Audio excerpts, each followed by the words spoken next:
Hello मेरे प्यारे CA students, क्या हाल चाल है। उम्मीद है सब लोग बहुत अच्छे होंगे। तो एक बार फिर से जीएनजी 2.0 में आप लोगों का स्वागत है। तो हम लोग कर रहे थे chapter number 4 Indian partnership act 1932, जिसमें हम लोगों ने यूनिट 1 को कंप्लीट कर लिया था, यूनिट 2 स्टार्ट कर ली थी और यूनिट 2 में भी हम लोगों ने काफी सारे प्रोविजंस को कवर अप किया था। तो यूनिट 2 की आगे की क्लास है, आगे की क्लास अथॉरिटी से रिलेटेड है। मैंने आपको बताया था अथॉरिटी इंपॉर्टेंट है एग्जाम के पॉइंट ऑफ व्यू से, और ये वाली यूनिट भी एग्जाम के लिए बहुत इंपॉर्टेंट है। और मुझे पूरी उम्मीद है कि जो मैंने रिवीजन आपको करने के लिए दिया था वो आपने रिवीजन कर भी लिया होगा, है ना। तो चलिए टाइम वेस्ट नहीं करते हैं, फटाफट से स्टार्ट करते हैं।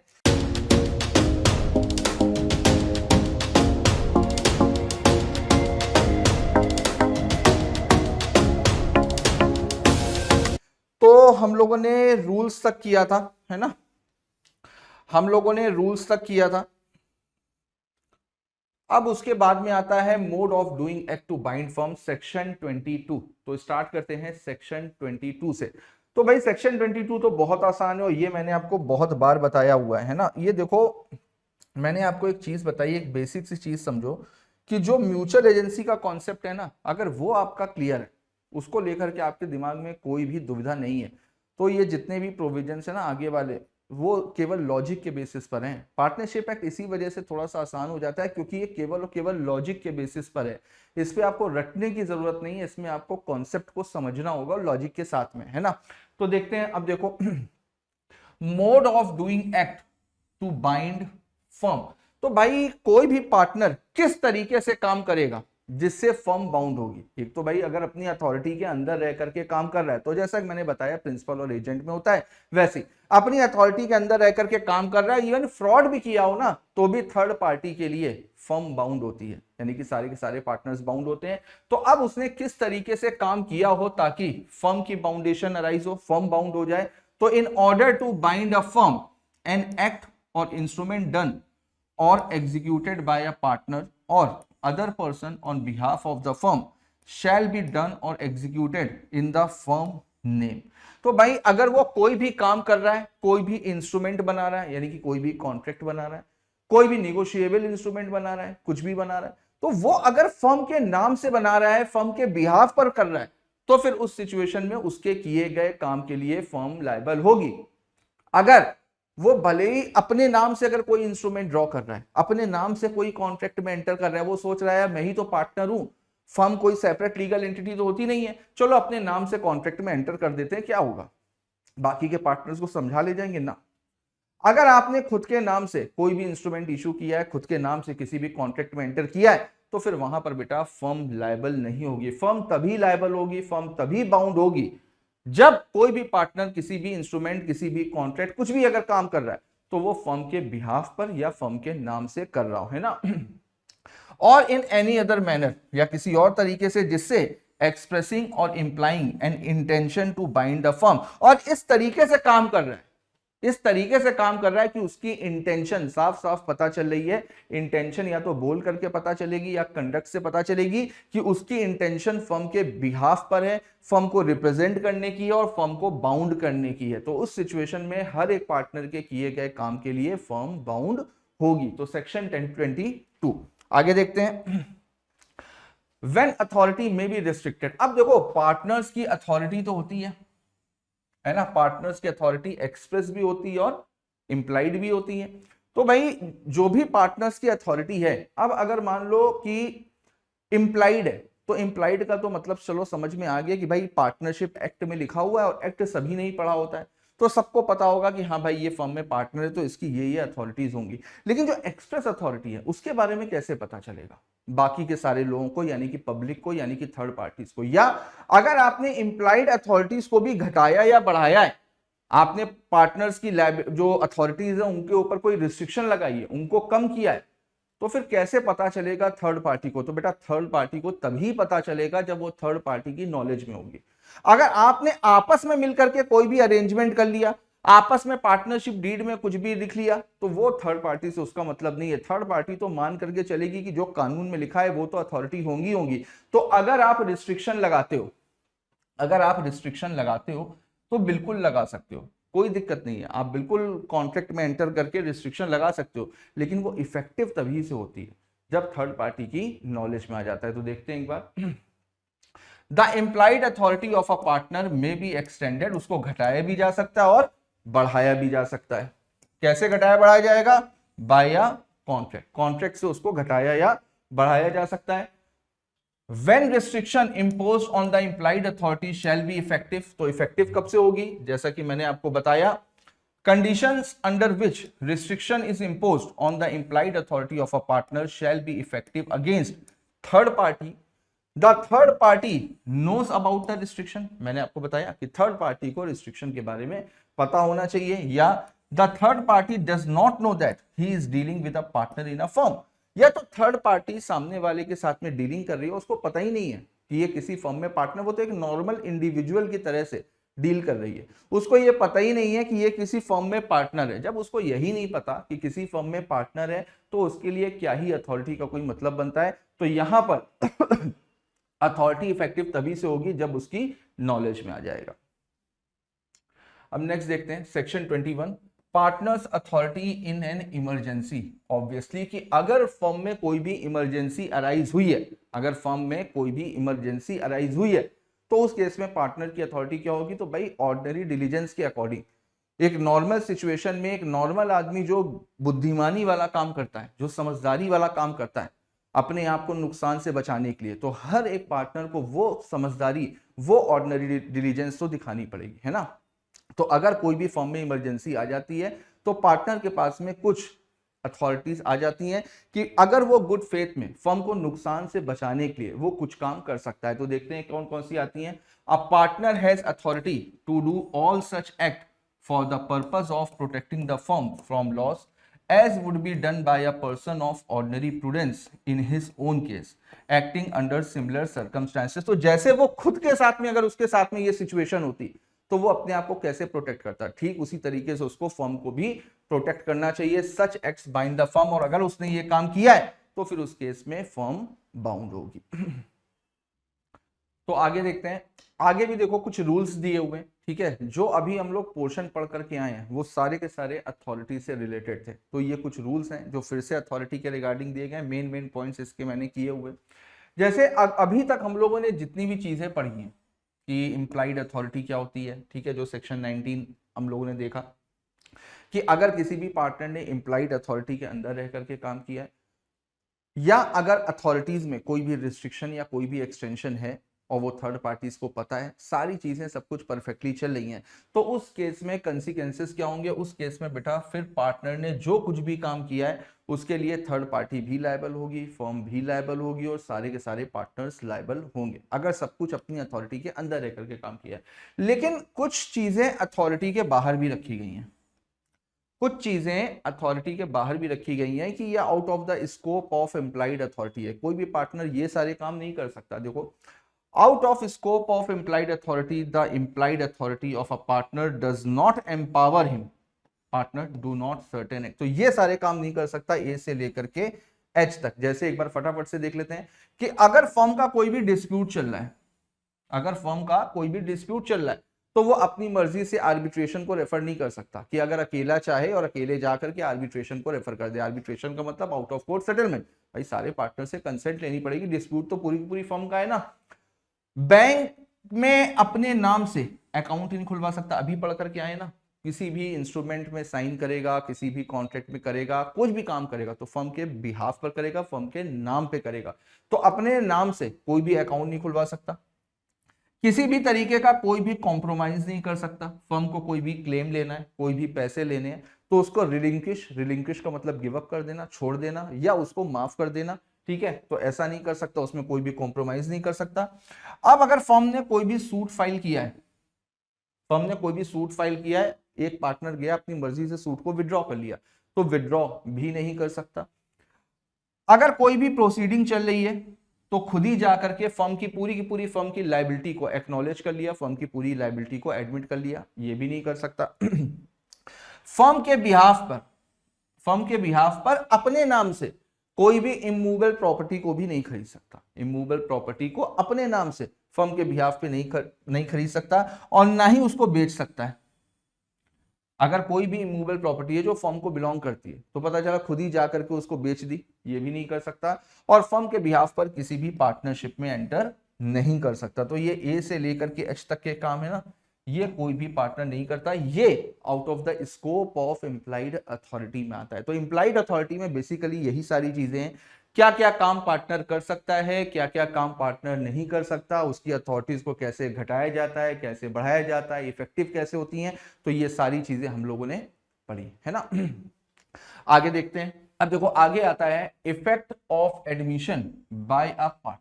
अभी हम लोग यही चीज पढ़ करके आए हैं कि पार्टनर क्या क्या काम कर सकता है, क्या क्या काम नहीं कर सकता। भाई अगर कोई भी पार्टनर किसी भी लाइबिलिटी को अकेले एडमिट करता है, एक्नॉलेज करता है, तो क्या उसके एडमिशन के लिए पूरी की पूरी फर्म लाइबल होगी, है ना। तो एक बार देखते हैं इसको फटाफट से। तो चूंकि पार्टनर एजेंट होता है एक दूसरे का, हर एक पार्टनर एक दूसरे का एजेंट होता है, तो वो अपने एडमिशन से बाकी के पार्टनर्स को बाइंड तो कर सकता है, बिल्कुल बाइंड कर सकता है। अगर पार्टनर ने कुछ भी एडमिशन किया है, कुछ भी एडमिट किया, लाइबिलिटी को एक्नॉलेज किया, तो पूरी की पूरी फर्म बाउंड हो सकती है, सारे के सारे पार्टनर्स बाउंड हो सकते हैं। लेकिन वो जो एडमिशन किया है ना, वो सबसे पहले तो जो रिलेशन ऑफ पार्टनरशिप है उससे रिलेटेड होना चाहिए, यानी कि जिस भी ट्रांजैक्शन को लेकर के वो एक्नॉलेजमेंट कर रहे हैं ना, वो पार्टनरशिप रिलेशन से रिलेटेड होना चाहिए, है ना। और in the ordinary course of business, और जो भी फर्म का बिजनेस है उससे रिलेटेड होना चाहिए। ऐसा नहीं कोई भी फालतू का एडमिशन कर दिया किसी पार्टनर ने कि पर्सनल लेवल पे किसी दूसरे आदमी से लड़ाई हो रही है और एक पार्टनर गया कोर्ट में, उसने कहा कि हाँ मुझे पता है कि इसने उससे लड़ाई करी थी। नहीं, ऐसा नहीं। जो वो भी एडमिशन कर रहा है वो बिजनेस से रिलेटेड होना चाहिए, बिजनेस से रिलेटेड होना चाहिए और पार्टनरशिप से रिलेटेड होना चाहिए, है ना। रिस्ट्रिक्शन क्या है, रिस्ट्रिक्शन देख लेते हैं। An admission representation by a partner will not bind the firm if his authority on the point is limited and the other party knows of the restriction. अगर कोई काम उसकी पावर के बियॉन्ड में, किसी काम को करने के लिए वो ऑथराइज नहीं है, किसी काम को करने की उसकी पावर लिमिटेड है, तो जब उसको उस काम के बारे में पूरी तरीके से पता ही नहीं है तो एडमिशन करेगा कैसे, है ना। और थर्ड पार्टी को इस रिस्ट्रिक्शन के बारे में मालूम है, तो इसके कंसिक्वेंसेस क्या होंगे, इसके कंसिक्वेंसेस होंगे कि अगर उसने एडमिशन सही तरीके से किया है तब तो पूरी की पूरी फर्म बाइंड होगी, लेकिन अगर नहीं किया है तो फिर उस केस में फर्म बाउंड नहीं होगी, है ना। आगे देखते हैं। Effect of notice to acting partner, है ना।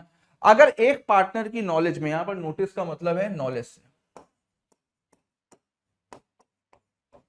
यहां पर नोटिस का मतलब है नॉलेज से, अगर किसी भी एक पार्टनर की नॉलेज में कोई भी मैटर है, कोई भी बात है, कोई भी इंफॉर्मेशन है, तो हम ये मान करके चलेंगे कि ये बात, ये इंफॉर्मेशन, ये सबकी नॉलेज में। अगर एक पार्टनर की जानकारी में कोई भी मैटर है तो हम वहां पर ये मान करके चलेंगे कि हर एक पार्टनर की जानकारी में ये मैटर है। देखो, the notice to a partner on matters relating to affairs of a firm operate as a notice to the firm except in case of fraud, fraud वाले केस को छोड़ करके, है ना। कमिटेड बाय और with the consent of that partner, अगर कोई भी फ्रॉड पार्टनर की कंसेंट से किया गया था या पार्टनर भी उसमें मिला हुआ है, तो उस वाले मैटर को छोड़ करके बाकी सारे केसेस में माना जाएगा कि अगर कोई भी चीज एक पार्टनर को पता है तो वो बाकी के सारे पार्टनर्स को भी पता होगी। बस नोटिस एक्चुअल होना चाहिए, कंस्ट्रक्टिव नहीं होना चाहिए। कंस्ट्रक्टिव का मतलब अज्यूम करना, कई बार हम लोग अज्यूम कर लेते हैं ना कि ये बात सामने वाले को पता होगी, नहीं, एक्चुअल नोटिस होना चाहिए, रियल में नोटिस उसको होना चाहिए। और वो जो नोटिस है वो रिसीव किया हो वर्किंग पार्टनर ने, ना कि स्लीपिंग पार्टनर ने, और वो फर्म के बिजनेस से रिलेटेड है। तो अगर ये सारी कंडीशन पूरी हो रही है तो फिर वो नोटिस सबकी जानकारी में माना जाएगा। आगे देखो, liability to third parties, liability to third parties section 25 to 27। अब देखते हैं एक बार। Liability of a partner for act of the firm. तो भाई ये भी चीज वही है कि हर एक पार्टनर एक दूसरे के लिए लाइबल होता है, हर एक पार्टनर एक दूसरे का प्रिंसिपल भी होता है, हर एक पार्टनर एक दूसरे का एजेंट भी होता है। तो देखो, the partner are jointly and severally responsible to the third parties, third party के लिए ज्वाइंटली भी लाइबल होते हैं और इंडिविजुअली भी लाइबल होते हैं for all acts which comes under the scope of their authority. अगर अपनी एक्सप्रेस या इंप्लाइड अथॉरिटी के अंदर रह करके उन्होंने कुछ भी काम किया है तो उनके किए गए काम के लिए थर्ड पार्टी के लिए सारे पार्टनर्स लाइबल होंगे। ये चीज हम लोगों ने कई बार पढ़ी हुई है। लाइबिलिटी ऑफ द फर्म और wrongful act of a partner, यहां पर भी वही चीज आती है। अगर उसने अपनी अथॉरिटी के अंदर रहकर के कोई गलत काम भी किया है ना, तो भी उस सिचुएशन में पूरी की पूरी फर्म बाउंड होगी। लेकिन हाँ, अगर अपनी अथॉरिटी के बाहर जाकर के कुछ भी गलत काम किया है तो उसके लिए फर्म बाउंड नहीं होगी। देखो, the firm is liable to the same extent as the partner for any loss injury caused to a third party by the wrongful act of a partner if they are done by the partner while acting in the ordinary course of the business of the firm with the authority of the partner। उसने जो भी गलत काम किया है वो business से related होना चाहिए और अपनी अथॉरिटी के अंदर होना चाहिए, है ना। आगे देखते हैं। नेक्स्ट देखिए आता है आपका सेक्शन 27। सेक्शन 27 क्या कहता है? Liability of firm for miss application by partner, यानी कि अगर पार्टनर ने पैसे को, जो फर्म के पैसे आए हैं या जो पेमेंट आई है उसको मिस एप्रोप्रिएट किया, उसको पर्सनल यूज में ले आया या उसका गलत इस्तेमाल किया, तो क्या उसके मिस एप्लीकेशन के लिए फर्म की लायबिलिटी बनेगी? यहां पर भी सेम वही चीज आती है, मैंने बताया था ना स्टार्टिंग में, ये बेसिक प्रिंसिपल है। आप एजेंसी के रूल्स याद रखो, एजेंसी के रूल्स याद रहेंगे तो सारी चीजें याद होंगी। तो अगर पार्टनर ने अपनी अथॉरिटी के अंदर रह करके पेमेंट्स को रिसीव किया था और उसने उसको मिस अप्लाइड किया है तो उस पैसे की रिस्पॉन्सिबिलिटी फर्म की होगी। थर्ड पार्टी के लिए तो फर्म लायबल होगी। हाँ, बाद में फर्म उस पार्टनर से रिकवर कर सकती है, नो डाउट, लेकिन उस समय तो फर्म की लायबिलिटी बनेगी। देखो, where a partner acts within his authority and due to his authority as partner he receives money or property belonging to a third party and misapplies that money or property when such money or property has come into the custody of the firm and it is misapplied by any of the partner। तो जो भी partner है, अगर उसकी authority थी अगर उसकी authority थी पेमेंट को रिसीव करने की, ठीक, और वो अपनी अथॉरिटी के अंदर रह करके पेमेंट को रिसीव करता है, पेमेंट को रिसीव करता है, तो थर्ड पार्टी के लिए फर्म लायबल होगी। एक तो केस ये हो गया। दूसरा केस, अगर वो उसकी अथॉरिटी नहीं भी थी, जिसने मिस एप्रोप्रिएशन किया है ना, उसकी अथॉरिटी नहीं भी थी, लेकिन पैसा फर्म के पास में आ चुका है, फर्म को पैसा रिसीव हो चुका है थर्ड पार्टी से, प्रॉपर्टी, पैसा कुछ भी ले लो, वो फर्म को रिसीव हो चुका। अब फर्म की कस्टडी से किसी ने मिस एप्रोप्रिएट किया, फर्म की कस्टडी से किसी ने वो पैसा निकाल लिया, तो भाई पैसा तो फर्म को रिसीव हो चुका है और उसके बाद में अगर मिस एप्रोप्रिएट हो रहा है तो फिर इसका मतलब ये तो इंटरनल मैनेजमेंट का इशू है ना, इंटरनल मैनेजमेंट का इशू है ना। तो उस सिचुएशन में भी फर्म लायबल होगी। तो दोनों केसेस में फर्म लायबल होगी। मेरी बात समझ में आई? फटाफट से एक बार रिकॉल करते हैं कौन कौन से दो केसेस हैं। पहला केस तो ये हो गया, पार्टनर ने अपनी अथॉरिटी के अंदर पेमेंट रिसीव करी और उसको मिस एप्रोप्रिएट कर दिया, तो थर्ड पार्टी के लिए फर्म लायबल हो गई। दूसरा मैंने क्या बताया, पैसा फर्म को रिसीव हो चुका है और फर्म को रिसीव होने के बाद में मिस अप्लाइड हो रहा है, तो उस केस में भी इंटरनल इरेगुलरिटीज मानी जाएंगी, तो यहां पर भी फर्म लायबल होगी। देखो, it is misapplied by any of the partners, the firm would be liable in both the cases। दोनों केसेस में फर्म की लायबिलिटी बनेगी, है ना। तो ये था आपका सेक्शन 27 मिस एप्लीकेशन। ये इंपॉर्टेंट है एग्जाम के पॉइंट ऑफ व्यू से भी, है ना। आगे देखते हैं। Rights of transferee of a partners interest, section 29। देखो, वैसे तो मैं इसको बच्चों को बताता हूं सब पार्टनर, लेकिन एग्जैक्टली अगर देखो तो कानूनी तौर पे सब पार्टनर जैसी कोई चीज होती नहीं है। लेकिन अगर इसको आसान तरीके से समझना है ना, तो इसको सब पार्टनर की तरह से समझो। जैसे एक फर्म है ABC, ठीक, इसमें 3 लोग पार्टनर हैं। मान लेते हैं कि A को मिलता है 40% ऑफ प्रॉफिट, B को मिलता है 30% ऑफ प्रॉफिट और C को मिलता है 30% ऑफ प्रॉफिट। प्रॉफिट का रेशियो अलग अलग हो सकता है, तीनों ने पहले से ही डिसाइड किया था, तो तीनों को अलग अलग प्रॉफिट शेयरिंग मिलते हैं, ठीक। अब मिस्टर ए ने ये डिसाइड किया कि मिस्टर ए को जितना भी प्रॉफिट का शेयर मिल रहा है उसका 50%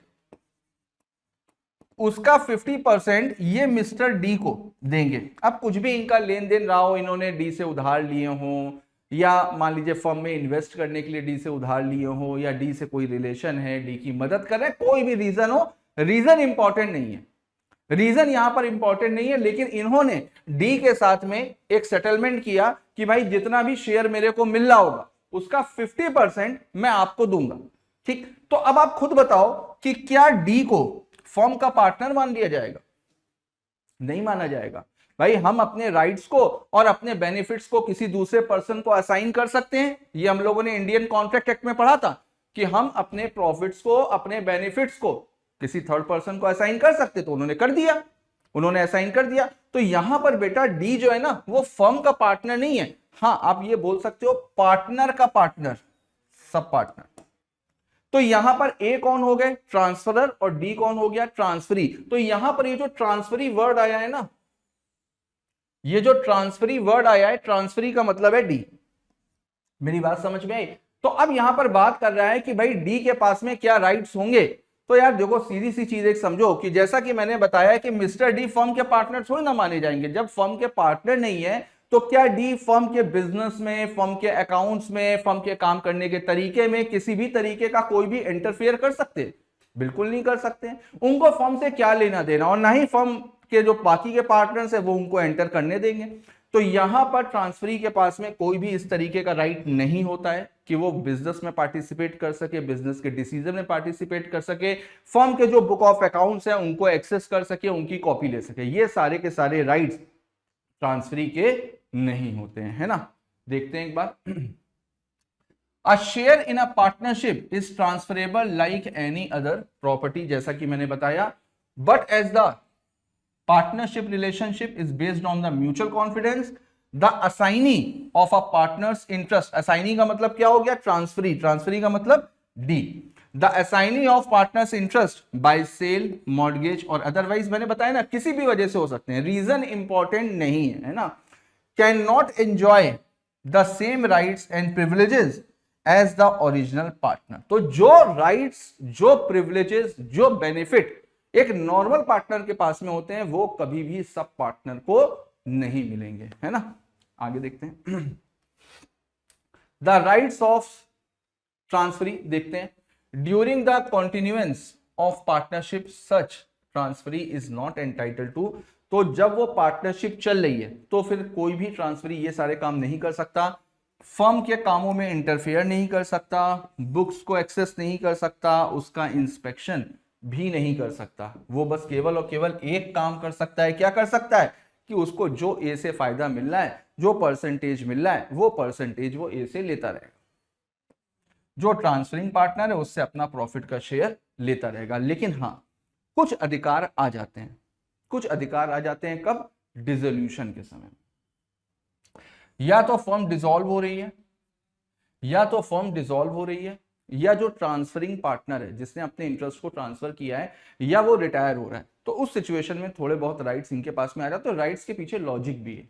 लॉजिक क्या है देखो, जैसे सपोज करो कि पिछले वाले एग्जांपल में मिस्टर डी ने मिस्टर ए को 5 लाख रुपए दिए थे उधार। क्यों दिए थे, क्योंकि भाई मिस्टर ए को फर्म में पार्टनर बनना था, कैपिटल इंट्रोड्यूस करनी थी, कैपिटल देनी थी। तो कैपिटल में लगाने के लिए मिस्टर डी ने मिस्टर ए को पैसा दिया। अब मिस्टर ए रिटायर हो रहे हैं, मिस्टर ए रिटायर हो रहे हैं, या इनकी डेथ हो गई, या डिसोल्यूशन हो गया, कुछ भी हो गया, ठीक। तो अब भाई इन्होंने इनको पैसे दिए फर्म में लगाने के लिए, फर्म डिसॉल्व हो रही है या ये फर्म से रिटायर हो रहे हैं, तो अब यार इनको हिसाब किताब भी तो देखना पड़ेगा कि भाई जो मैंने पैसा दिया था उसका है क्या, आज की डेट में उसकी वैल्यू क्या है, उनको कितना पैसा मिलना है, जो मुझे इनसे पैसा लेना है वो इनको इनसे मिलेगा कि नहीं मिलेगा। तो उसके लिए फर्म के बुक ऑफ अकाउंट्स तो जरूरी है ना कि हिसाब किताब सही है कि नहीं। भाई इनका भी तो अगर देखो तो इनडायरेक्टली पैसा लगा हुआ है फर्म में, तो इनको भी तो ये जानने का राइट है ना कि भाई फर्म का क्या हिसाब किताब चल रहा है। तो इस सिचुएशन में डिसोल्यूशन के केस में और रिटायरमेंट के केस में इनके पास में कुछ राइट्स आ जाते हैं। देखते हैं, to receive the share of the assets of the firm to which the transferring partner was entitled.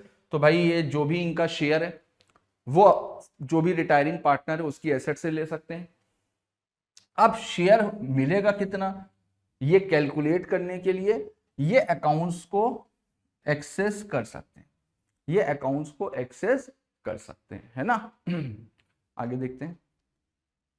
अब आता है minor admitted to benefit of partnership section 30। Minor के बारे में तो हम लोगों ने बहुत सारी चीजें पढ़ी हैं, और इंडियन कॉन्ट्रैक्ट एक्ट में मैंने आपको बताया भी था कि minor can never become a partner in partnership firm, but he can admitted a benefits in partnership firm with the consent of all other partners. सारे पार्टनर्स की कंसेंट लेकर के माइनर बेनिफिट ले सकता है फर्म के, लेकिन वो कभी भी पार्टनर नहीं बनेगा, है ना। लेकिन जब वो मेजर हो जाएगा, जब वो मेजर हो जाएगा तो उसके पास में दोनों ऑप्शन है। वो चाहे तो उसी फर्म में कंटिन्यू कर सकता है, क्योंकि जब तक वो माइनॉरिटी में था तब तक तो वो बेनिफिशियरी रहेगा, लेकिन अब तो वो मेजर हो गया है ना। तो भाई जब मेजर हो गया है तो उसके पास में दो ऑप्शन है कि या तो तुम इस फर्म में पार्टनर बन जाओ और या तुम फर्म को छोड़ दो, है ना। तो देखते हैं एक बार। A minor cannot be a partner in firm, but with the consent of all the partners, he can be admitted to the benefits of partnership. Rights of minor partner, तो इनके राइट्स क्या होते हैं? बिल्कुल his agreed share of the profit of the firm. बिल्कुल जो भी firm के पार्टनर्स अग्री हुए हैं उतना शेयर इनको मिलता रहेगा बेनिफिट के तौर पे, ठीक। अब भाई जब शेयर मिलता रहेगा तो हिसाब किताब भी तो माइनर देखेगा ना कि यार हमको अगर 20% देने के लिए बोला है तो 20% मिल रहा है कि नहीं मिल रहा है ना, प्रॉफिट कितना हो रहा है। तो उसके लिए अकाउंट्स को एक्सेस कर सकता है, इंस्पेक्ट कर सकता है, ठीक। अगर पार्टनर्स ने एक बार डिसाइड कर लिया तो भाई शेयर देना पड़ेगा। अब अगर उसको शेयर नहीं दे रहे हैं तो वो सूट भी फाइल कर सकता है पार्टनर्स के ऊपर, है ना। आगे जब वो मेजर हो जाएगा, अभी मैंने आपको बताया, तो 6 महीने का टाइम रहेगा। 6 महीने के अंदर वो डिसाइड करे या तो पार्टनर बन जाए या फिर टाटा बाय बाय, या तो निकल लो फर्म से। बहुत बेनिफिट तुमने ले लिया, अब बेनिफिट नहीं मिलेगा, आप बड़े हो गए हो, अब खुद कमाओ खुद खाओ, है ना। बेनिफिट तब तक था जब तक तुम बच्चे थे, अब तुम मेजर हो गए हो तो अब तुम्हारी जिम्मेदारी खुद खाओ खुद कमाओ, है ना। तो दोनों ऑप्शन है। If he elect to become a partner then he is entitled to the share to which he was entitled as a minor. अगर कुछ कहीं डिसाइडेड नहीं है, अगर कुछ नया एग्रीमेंट नहीं हुआ है, कुछ नई टर्म्स और कंडीशन नहीं बनी है, तो फिर अगर वो माइनर पार्टनर बन जाता है, अगर वो एडमिट करता है कि ठीक है मैं आगे कंटिन्यू करूंगा एज अ पार्टनर, तो फिर उसको उतना ही शेयर मिलता रहेगा जितना उसको माइनॉरिटी के समय में मिल रहा था। लेकिन हाँ, अगर आपस में डिसाइडेड हो गया बढ़ाने के लिए तो फिर बात अलग है, ठीक। अगर वो अग्री नहीं करता है, अगर वो अग्री नहीं करता है कि भाई मेरे को पार्टनर नहीं बनना, तो जब तक का उसका हिसाब किताब है तब तक का उसको शेयर दे दिया जाएगा, फिर उसके बाद से कोई भी लेना देना नहीं होगा। He does not, then his share is not liable for the any act of the firm after the date of the public notice served to that effect. इसके लिए पब्लिक नोटिस देना पड़ता है। अगर पब्लिक नोटिस नहीं दिया तो गड़बड़ है। अगर पब्लिक नोटिस माइनर ने नहीं दिया 6 महीने के अंदर, आपको पब्लिक नोटिस देना पड़ता है, बताना पड़ता है कि आप कंटिन्यू करोगे या नहीं करोगे। अगर वो पब्लिक नोटिस नहीं देता है तो ये अजम्पशन ले लिया जाएगा, ये मान लिया जाएगा कि वो कंटिन्यू करना चाहता है एज अ पार्टनर, ठीक है। तो अगर उसने नोटिस नहीं दिया तो हम ये अज्यूम कर लेंगे कि ये पार्टनर है, अगर नोटिस दे दिया तो फिर बात ही अलग है। आगे देखते हैं। अब लाइबिलिटीज देखते हैं, ठीक है। बिफोर अटेनिंग मेजोरिटी, भाई मेजर होने से पहले उसकी क्या लाइबिलिटीज है? तो उसकी कोई लाइबिलिटी नहीं होती। माइनर कभी भी पर्सनल लाइबल हो ही नहीं सकता, है ना। तो बिफोर अटेनिंग मेजोरिटी और आफ्टर अटेनिंग मेजोरिटी, हाँ यहां पर लाइबिलिटीज उसकी बन सकती हैं क्योंकि अब वो मेजर हो गया है। जब वो माइनर है तो उसकी क्या ही लाइबिलिटी होगी? पर्सनल लाइबल कभी हो नहीं सकता। बस ज्यादा से ज्यादा क्या होगा? ज्यादा से ज्यादा ये होगा उसको जो शेयर मिल रहा है वो नहीं मिलेगा, यही तो होगा। फर्म को नुकसान हो गया, कुछ भी हो गया तो क्या हो, उसको जो शेयर मिल रहा है वो नहीं मिलेगा। देखो, the liability of the minor is confined only to the extent of his share in the profit and the property of the firm. Minor has no personal liability for the debts of the firm incurred during his minority. Minor cannot be declared insolvent, but if the firm is declared insolvent, his share in the firm vests in the official receiver of the assignee. तो उसके लिए केवल उसका share liable होगा। Firm जब insolvent हो जाएगी, firm के सारे पार्टनर इंसॉल्वेंट हो जाएगी, तो उसका शेयर जो है, जितना पैसा उसको मिलता था वो ऑफिशियल रिसीवर के पास में चला जाएगा, ताकि फर्म की लायबिलिटीज को मीट आउट किया जा सके, बाकी और कुछ नहीं। उसकी पर्सनल प्रॉपर्टी कभी भी लायबल नहीं होगी, ना ही वो कभी भी इंसॉल्वेंट हो सकता है। आफ्टर अटेनिंग मेजोरिटी देते हैं, तो आफ्टर अटेनिंग मेजोरिटी को दो पार्ट में डिवाइड किया गया है कि अगर वो पार्टनर बनना पसंद करता है या वो पार्टनर नहीं बनता है, तो दोनों केसेस में अलग अलग है। अगर वो पार्टनर बनता है तो फिर उस केस में भाई उसकी अब तो बड़े हो गए यार, अब तो लायबिलिटी लेनी ही पड़ेगी।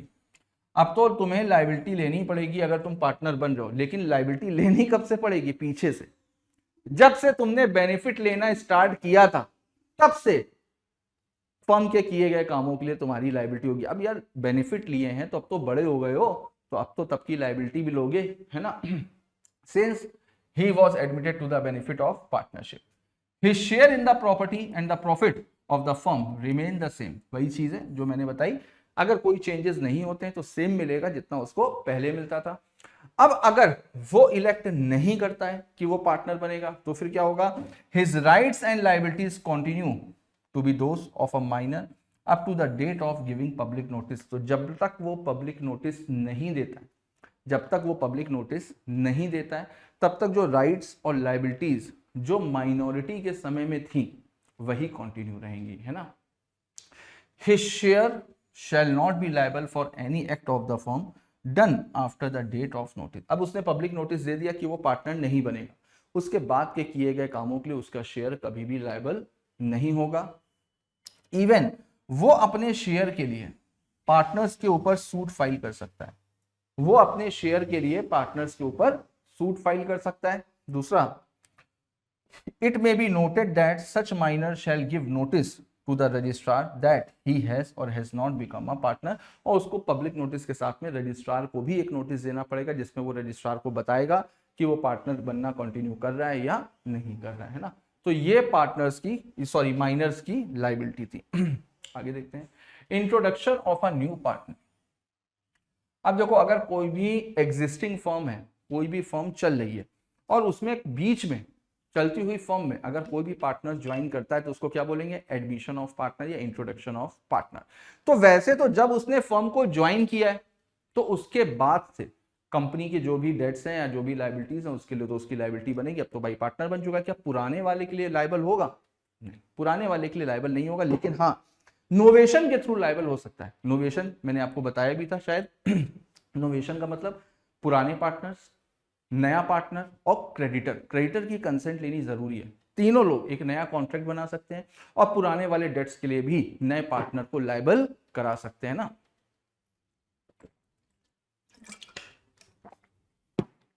देखो, no person shall be introduced as a partner into a firm without the consent of all the existing partner. तो सबसे पहले तो किसी को भी पार्टनर को रखने के लिए सारे पार्टनर्स की कंसेंट लेना जरूरी है।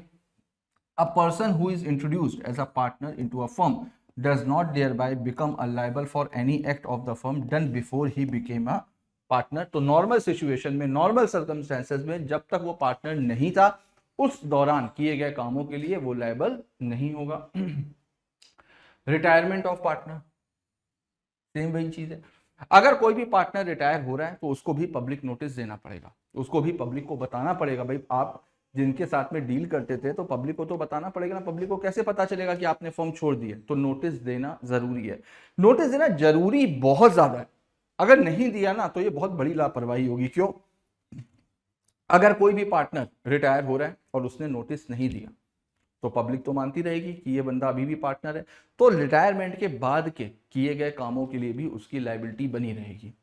और अगर पब्लिक नोटिस दे दिया तो जाने के बाद में फर्म में कुछ भी हो, आग लग जाए, कोई भी लेना देना नहीं होगा, है ना। लेकिन हाँ, जब तक वो पार्टनर था उस दौरान किए गए कामों के लिए उसकी लायबिलिटी जिंदगी भर बनी रहेगी। देखो, a partner may retire with the consent of all the other partners. और यहां पर बच्चे कंफ्यूज हो जाते हैं कि सर क्या हमेशा ऐसा होगा क्या कि सारे पार्टनर्स की कंसेंट चाहिए? नहीं, इस इतने मेथड से रिटायर हो सकता है। तो सारी सब पार्टनर्स की कंसेंट से वो रिटायर हो सकता है, या अगर कोई भी एक्सप्रेस एग्रीमेंट था तो एक्सप्रेस एग्रीमेंट से रिटायर हो सकता है, या अगर और लगा हुआ है, या अगर पार्टनरशिप एट विल है तो वो राइटिंग में नोटिस दे देगा बाकी सारे पार्टनर्स को कि भाई मैं रिटायर होना चाहता हूं, चलो बहुत खेल हो चुका, अब इसको खत्म करो। अब a retiring partner continues to be liable to third party. क्या थर्ड पार्टी के लिए लायबिलिटी बनी रहेगी? देखिए, और acts of the firm after his retirement until public notice of retirement has been given. तो भाई जब तक आपने पब्लिक नोटिस नहीं दिया है तब तक तो आपकी लायबिलिटी बनी रहेगी, है ना, चाहे वो खुद करे चाहे वो कोई दूसरा पार्टनर करे। आगे देखते हैं, retired partner will not be liable to any third party if the latter deals with the firm without knowing that the former was partner। अगर कोई भी बंदा, अगर फर्म रिटायर, अगर वो पार्टनर रिटायर हो गया है और उसने पब्लिक नोटिस नहीं भी दिया है, ठीक। और थर्ड पार्टी जो फर्म के साथ में डील कर रही है उसको भी नहीं पता कि ये बंदा फर्म में पार्टनर है, उसको उससे कोई लेना देना नहीं है, तब फिर उस केस में रिटायरिंग पार्टनर लायबल नहीं होगा। Liability of retired partner for acts of the firm done before his retirement, तो रिटायरमेंट से पहले के जितने भी काम है उसके लिए उसकी लाइबिलिटी बनी रहेगी। The retiring partner remains liable for the same unless there is an agreement made by him with a third party concerned and the partners of the reconstituted firm। अब अगर कोई भी पार्टनर फर्म छोड़ करके जा रहा है, रिटायर हो रहा है, तो वहां पर भी सेम एडमिशन वाला प्रोविजन होगा, एक नोवेशन होगा, एक नया कॉन्ट्रैक्ट बनेगा। नए कॉन्ट्रैक्ट में क्रेडिटर, थर्ड पार्टी का मतलब क्रेडिटर, क्रेडिटर पुराने पार्टनर जो भी पार्टनर एग्जिस्ट कर रहे हैं अभी, जो पार्टनर्स हैं फर्म में वो, और जो पार्टनर रिटायर हो रहा है, उन तीनों के बीच में एक एग्रीमेंट हो जाएगा जिसमें बोल दिया जाएगा कि भाई ये बंदा जा रहा है और जाने के बाद इसको हम पूरी तरीके से मुक्त कर रहे हैं, सारी लायबिलिटी से फ्री कर रहे हैं। तो उस सिचुएशन में पुराने वाले डेट्स के लिए उसकी लायबिलिटी खत्म हो सकती है, यानी कि नोवेशन के थ्रू। अदरवाइज रिटायर हो भी गया ना, तो ड्यूरिंग द पार्टनरशिप, जब वो पार्टनरशिप में था तो उस दौरान किए गए कामों के लिए उसकी जिंदगी भर लायबिलिटी बनी रहेगी। Such an agreement may be implied by a course of dealing between the third party and the reconstituted firm after he had knowledge of the retirement। और बाकी अगर उनके नॉलेज में है कि भाई ये पार्टनर रिटायर हो गया है, ठीक है, सबको पता है, तो फिर फर्म के जाने के बाद, फर्म से जाने के बाद के किए गए कामों के लिए उसकी लायबिलिटी नहीं बनेगी। देखो अब नेक्स्ट आता है section 33, expulsion of partner. Expulsion का मतलब क्या होता है? निकालना। क्या पार्टनर को उसी की फर्म से निकाला जा सकता है? एक तो बेचारा पैसा लगाए, मेहनत करे, बिजनेस को दिन रात आगे बढ़ाए, और उसको उसी की फर्म से निकाल करके बाहर कर दो, क्या हटाना सही है? नहीं सही है, बिल्कुल नहीं सही है। लेकिन हाँ, हटाया जा सकता है, बिल्कुल हटाया जा सकता है। बस कंडीशन है कि पार्टनरशिप डीड में ये चीज लिखी हो कि भाई पार्टनर्स को निकालने का राइट है।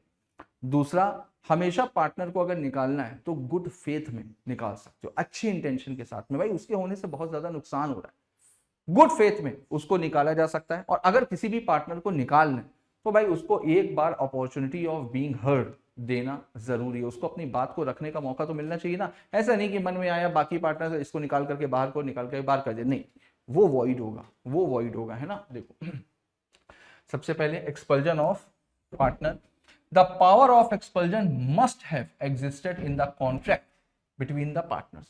तो पार्टनरशिप डीड में मेंशन होगा तभी एक्सपल्जन ऑफ पार्टनर हो सकता है, अदरवाइज नहीं होगा। The power has been exercised by a majority of the partner, जो भी पावर पे एक्सरसाइज कर रहे हैं पार्टनरशिप डीड में लिखा होना चाहिए। यहां पर साथ में एंड है बेटा, है ना, तीनों कंडीशन पूरी होनी चाहिए, तीनों कंडीशन पूरी होनी चाहिए, पार्टनरशिप डीड में मेंशन होना चाहिए, मेजॉरिटी ऑफ पार्टनर उसको निकालने के लिए तैयार हो, और तीसरा गुड फेथ में उसको निकाला गया हो। इफ ऑल दीज कंडीशन, जो यहां पे लिखा हो इफ ऑल दीज कंडीशंस, सारी की सारी कंडीशन पूरी होना जरूरी है। If all these conditions are not present, the expulsion is not deemed to be in a bona fide interest of the business of the firm. फिर ये माना जाएगा कि भाई ये बोनाफाइड नहीं है, ये अच्छी इंटेंशन के साथ में नहीं हुआ है। आगे देखो, अब पता कैसे करेंगे भाई? गुड फेथ का मतलब क्या होता है? अच्छी सोच के साथ में, अच्छी इंटेंशन के साथ में। इंटेंशन तो दिमाग के अंदर है ना, किसी को देख करके उसकी इंटेंशन पता लगा सकते हैं, उसकी हरकतों से, उसकी कंडक्ट से पता चलता है कि इसकी इंटेंशन क्या है। तो उसी तरीके से हम कैसे पता लगाएंगे कि गुड फेथ में हुआ है या नहीं हुआ है? तो उसके लिए ये तीन काम है, देखते हैं। The partner to be expelled is served with a notice. तो जिस पार्टनर को आप निकाल रहे हो तो सबसे पहले तो उसको आपको नोटिस देना पड़ेगा, उसको रीजन बताना पड़ेगा कि उसको क्यों निकाला जा रहा है। दूसरा, उसका जो निकाला जाना है वो पार्टनरशिप के इंटरेस्ट में होना चाहिए, भाई उसके निकालने से फर्म को फायदा, उसके निकालने से फर्म को नुकसान नहीं होगा, उसका निकाला जाना फर्म के बिजनेस के लिए जरूरी है, ये चीज होनी चाहिए। और तीसरा मैंने आपको बताया अपॉर्चुनिटी ऑफ बीइंग हर्ड, एक अपॉर्चुनिटी तो सामने वाले को मिलनी चाहिए अपनी बात को रखने की। तो अगर ये तीन चीजें हैं तो फिर ये माना जाएगा कि एक्सपल्जन गुड फेथ में हुआ है ना। तो एक्सपल्जन ऑफ पार्टनर आए तो ये सारे पॉइंट्स आपको मेंशन करने होंगे, है ना। ये गुड फेथ का जो टेस्ट है ये भी आपको बताना होगा, ऐसा नहीं कि पूछेगा तभी बताओ, ये बताना जरूरी है। नेक्स्ट देखते हैं इंसॉल्वेंसी ऑफ पार्टनर। अगर कोई भी पार्टनर इंसॉल्वेंट हो रहा है तो सबसे पहले तो ये चीज समझो कि अगर कोई भी पार्टनर इंसॉल्वेंट हो रहा है तो क्या फर्म डिसॉल्व हो जाएगी? नहीं, नहीं। अगर दो से ज्यादा पार्टनर है, एक पार्टनर अगर इंसॉल्वेंट हो रहा है और बाकी के सारे पार्टनर कंटिन्यू कर रहे हैं तो फिर बिल्कुल कंटिन्यू कर सकते हैं, कोई दिक्कत नहीं है, जरूरी नहीं कि फर्म डिसॉल्व हो।